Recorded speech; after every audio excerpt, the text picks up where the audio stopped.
dentro de instantes, você vai fazer uma viagem.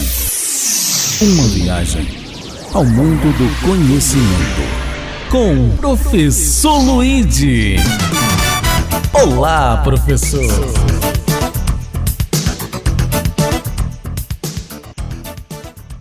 Bom, vamos lá. Vamos lá, vamos trabalhar então, que é mais importante, né? Aqui você tem um resumo, eu fiz até chamei de resumão, de termoquímica, tanto para a FUVEST, Unicamp, Enem, VUNESP e outras faculdades, evidentemente. Mas vamos lá, o assunto é termoquímica. Legal? Então, vamos lá. Bom, você tem que entender que toda reação química, toda, é representada por uma equação química. Como qualquer procedimento em matemática, você vai ter que representar por uma equação matemática.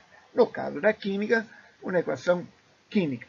Eu dei um exemplo lá em cima. AB mais CD, dando AD mais CB. Já quero lembrar que para eu quebrar uma ligação, eu preciso de energia. E a hora que eu formo uma ligação, eu liberto energia.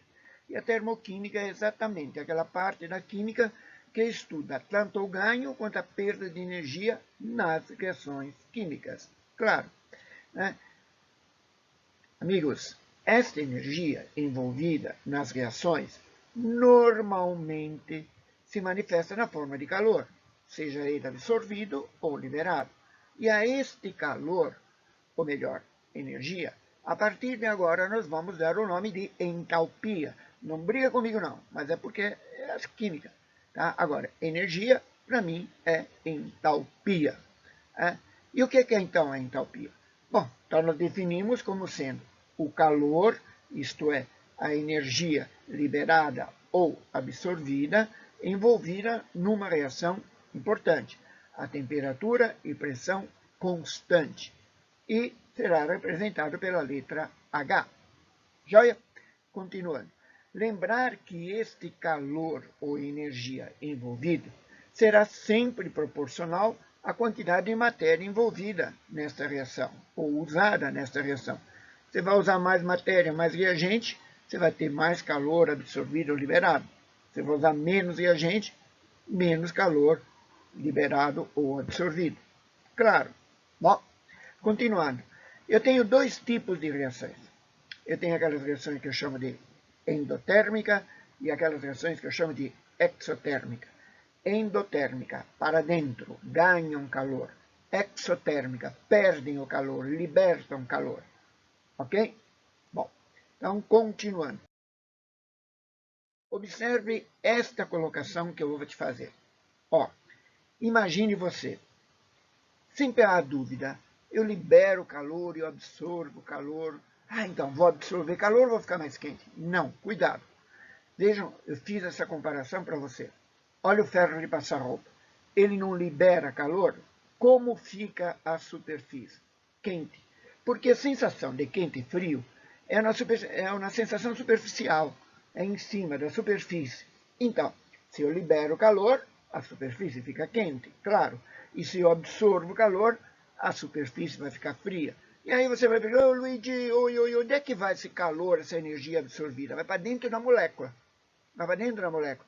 Sei lá, a molécula se agita mais, a ligação movimenta mais, não importa. Mas ela vai para dentro da molécula e a gente não sente, porque a nossa sensação de quente e frio é uma sensação superficial.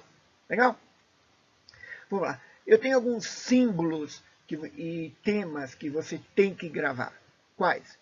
Delta, para nós agora, o triângulo significa variação. H, nós já aprendemos que é energia ou entalpia. E o meio ambiente é aonde você está fazendo a reação. É o teu sistema, né? O nosso foco de estudo. Bom, agora, veja, nós não temos meio de conhecer exatamente a quantidade de energia que um sistema contém. Eu não sei quanto de energia você tem. Eu sei que você tem energia, claro. Mas então, o que eu posso calcular é a variação, isto é, o quanto você pode absorver e o quanto você pode liberar para o meio ambiente. Portanto, nós podemos apenas calcular esta variação. E isto é o que eu chamo de ΔH. Lembrando que tem que ser a pressão e temperatura constante, quer dizer, a minha variação de energia. Como é que eu calculo ΔH? Bom, ΔH é uma variação, então é entre dois pontos. E é sempre calculado assim, produtos menos os reagentes. A energia dos produtos menos a energia dos reagentes. Ou a entalpia final menos a entalpia inicial. Legal? Bom, aqui eu quero fazer uma observação. Professor, sim, e se eu liberar luz? Eu não estou liberando energia? Está. Só que tem uma coisa. Nós, aqui em Química, só trabalhamos com calor, energia calorífica. Ok? Mas eu concordo com você. Se eu liberar luz, eu vou estar liberando energia. Seria um processo exotérmico.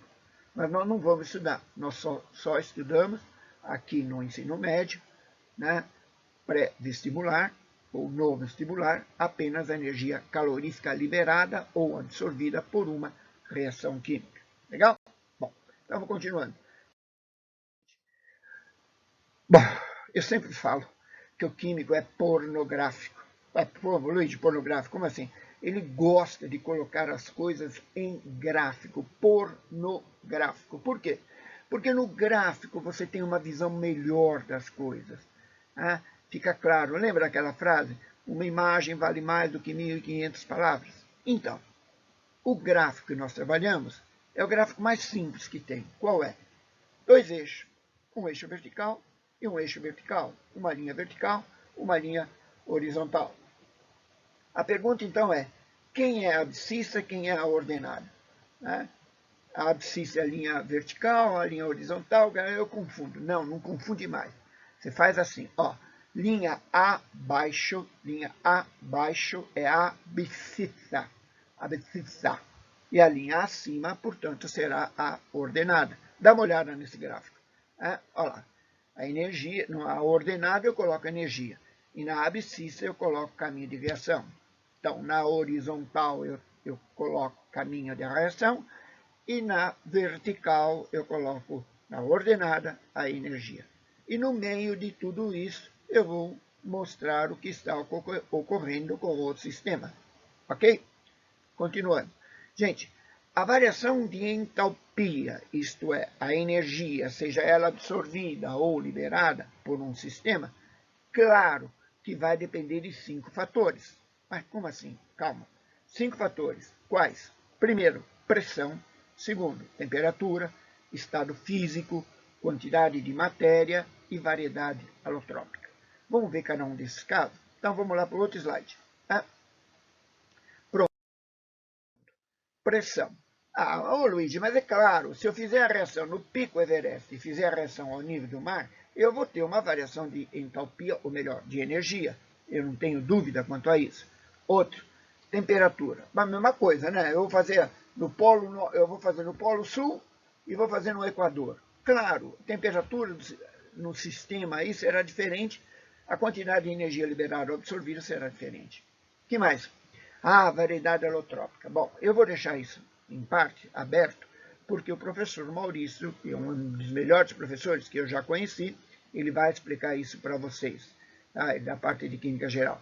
Mas lembre-se bem, eu tenho grafite, diamante, bom, outras variedades alotrópicas, fluoreno. Se eu fizer a reação com carvão, é uma coisa. Se eu fizer a reação com diamante, é outra coisa. Mas calma, o professor Maurício vai explicar direitinho o que é uma variedade alotrópica. Não faz parte da minha área, não quero invadir para não ter problema de ética profissional. Vamos lá? Continuando. Gente, estado físico. Bom, é lógico, né, gente? É lógico. Se você pegar a substância no estado sólido e se você pegar a substância no estado gasoso, elas já, de início, elas têm uma quantidade de energia diferente. A variação de energia na reação total também será diferente. Ok? E, por fim, quantidade de matéria envolvida. Aí eu brinquei com você. Claro, se eu estourar uma bombinha, puff, de energia. Mas se eu estourar um quilo de dinamite, eu vou ter um BAM muito maior, vou ter uma liberação de energia muito maior. Portanto, são 5 fatores, vejam, que alteram o ΔH. Pressão, temperatura, variedade alotrópica, estado físico e quantidade de matéria. Joia?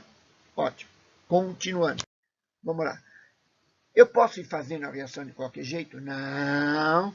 Existem alguns cuidados e anotações importantes que devem estar ligados à termoquímica, para todo mundo entender que a pessoa, cada um faz qualquer coisa. Não.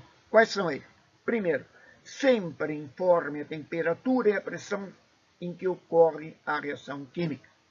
Segundo, informe o estado físico da substância, isto é, dos reagentes e produtos, está no estado sólido, líquido, gasoso. Indique a variedade alotrópica da substância, é grafite ou diamante, etc. Não esqueça, pelo amor de Deus, de escrever e acertar os coeficientes de uma equação química. E lembre-se que o valor do ΔH no final da reação tem que ser escrito com o seu respectivo sinal, mais ou menos, porque aí vai te indicar se a reação é exotérmica ou a reação é endotérmica. Continuando. Gente, nos laboratórios, a gente procura trabalhar numa condição ou nas condições padronizadas, para que ninguém faça qualquer coisa. E nós chamamos aí a chamada condição padrão. Chamada, hein? Pelo amor de Deus, pisei na bola. Como é essa condição padrão? Vamos lá. Temperatura, a gente diz que é 25 graus Celsius ou 273 Kelvin. Lembre-se, Kelvin não tem unidade, é um número puro. E a pressão, subentende-se que você está fazendo a reação, ou todo o processo, a 1 atmosfera ou 760 milímetros de mercúrio. Facinho, né? Continuando, gente. Substância no seu estado físico e variedade alotrópica mais comum ou abundante.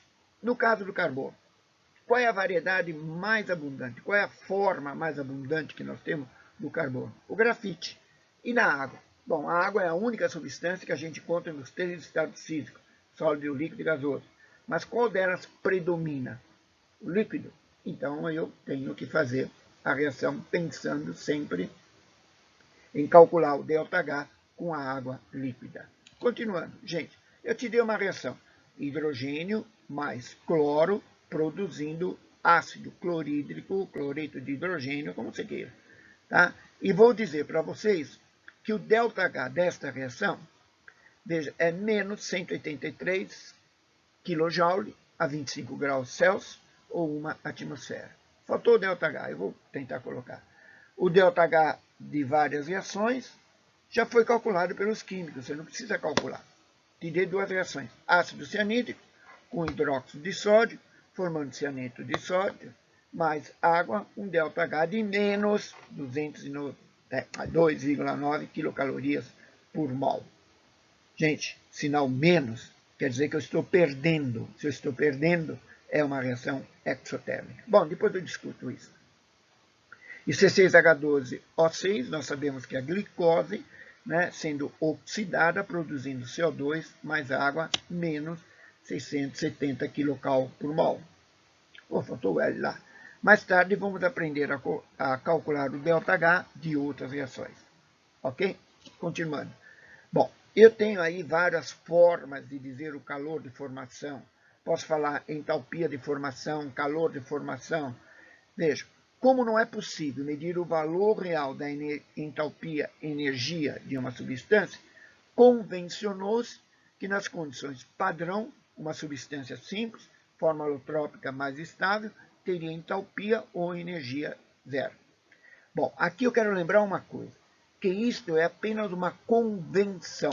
Não é a realidade, porque você tem energia, toda molécula tem energia, mas a gente convencionou que quando for uma substância simples, o professor de Química Geral vai ensinar vocês, substância simples formada por um único elemento, né, a energia que ela tem seria considerada zero.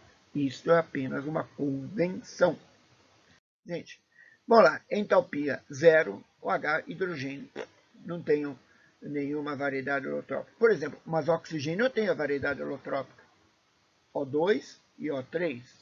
Oxigênio comum e o ozônio. Carbono eu tenho grafite, eu tenho diamante. Fósforo eu tenho fósforo vermelho, fósforo branco, enxofre, bom, etc. Bem, então, na medida que nós fizermos o exercício, você vai entender muito facilmente este tópico. Ó, calculando a energia de formação ou a entalpia de formação através da reação de síntese. O que significa sintetizar um composto? Significa fazer um composto. Então, através da reação de síntese, formação de 1 mol. Lembra da aula do mol dessa substância? Considerando que a reação seja feita nas condições padrão, isto é, condições normais de temperatura e pressão. Hidrogênio mais meio de oxigênio produzindo água, o ΔH igual a menos 68,4. ΔH negativo, reação que é exotérmica. Depois eu explico, vamos marcar. Não, é fácil. Ó, quando eu libero energia, eu perco energia. É uma coisa positiva ou negativa? Perder é coisa negativa. Então, o ΔH é negativo. Quando eu ganho energia, fico forte. Oh, isso é positivo, legal ficar. Então, o ΔH é positivo. Tá? É uma dica que vai lá. Professor Luiz, o que é caloria ou joule? Bom, então olha lá. Em 1960, o Brasil adotou o Sistema Internacional de Medida e a unidade de quantidade de calor é o joule. No entanto, aqui no Brasil, continuamos a usar a expressão caloria. Por isso, se você pegar um produto importado, você vai ver que lá está escrito em joule.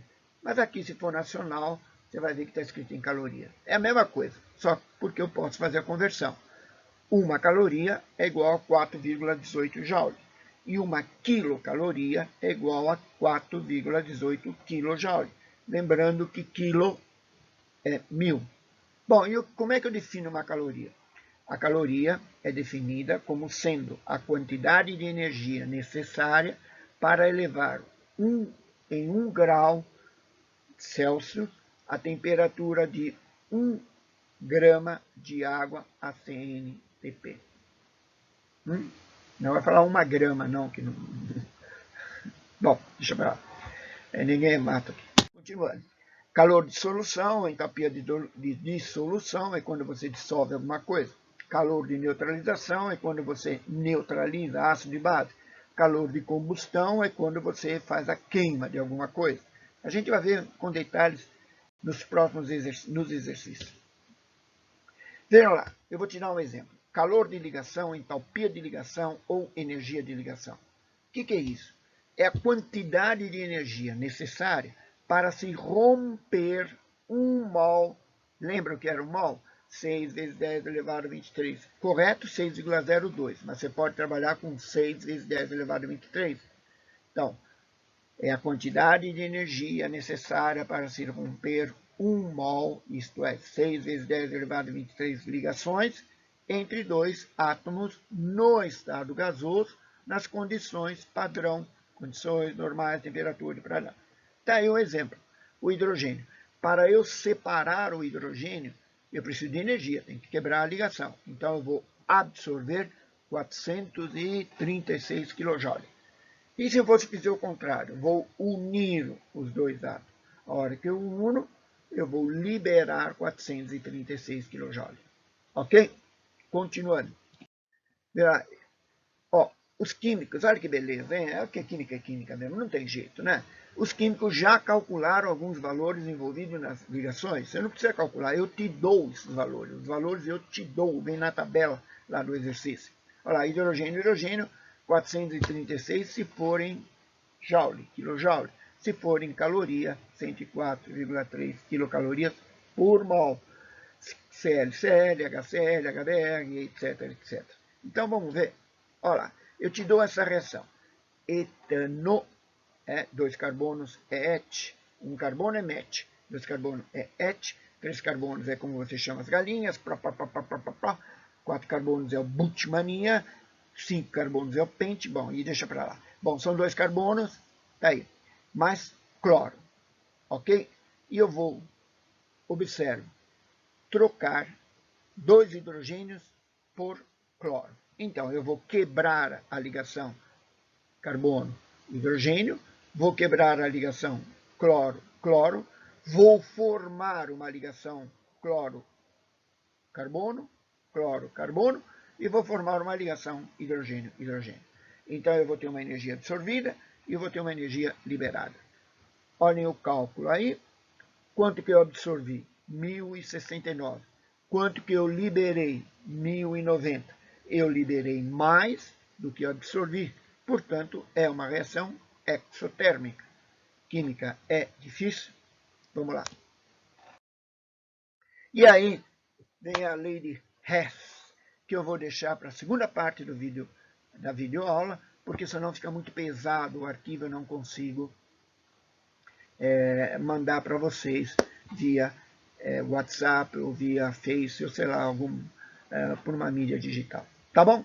Não deixe de assistir, que eu tenho umas dicas muito boas, uma boa. Veja, não é à toa que eu sou professor há 45 anos, ok? 9 anos no Objetivo, 18 anos no COC, no Ângulo, no SEIB, Cesar Lattes e vai por aí afora, ok? Afinal de contas, sou um jovem idoso. Né? Um beijo. Até a próxima videoaula, gente. Tchau, tchau.